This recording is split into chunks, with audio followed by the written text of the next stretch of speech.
I'm Kimberly from the Fat Quarter Shop, and on today's beginner cross stitch, I'm going to show you how you can start and make one stitch and get your back really nice and tidy.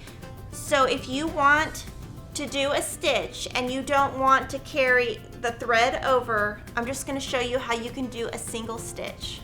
So as you can see on this little stitch, I don't want the red to travel the back of my work. So you can see I did a single stitch here, and I'm going to show you how you can start and stop and keep your back looking nice.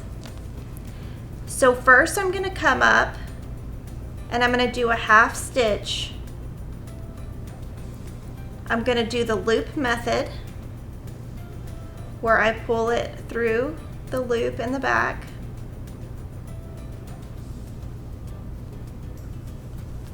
I'm going to go back.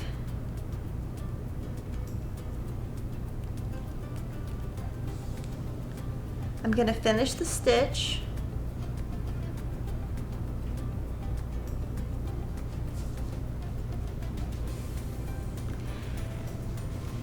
Then what I'm going to do is on the back, I'm going to go through a couple times. So I'm going to go horizontal,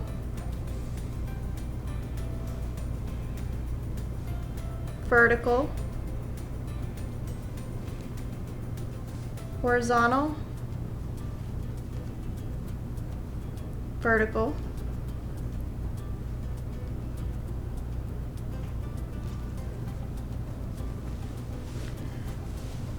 I'm going to look, it looks nice. I'm going to tie this into a tiny knot. Nobody will know there's a knot on the back because it is tiny. And then I'm going to clip right at the end.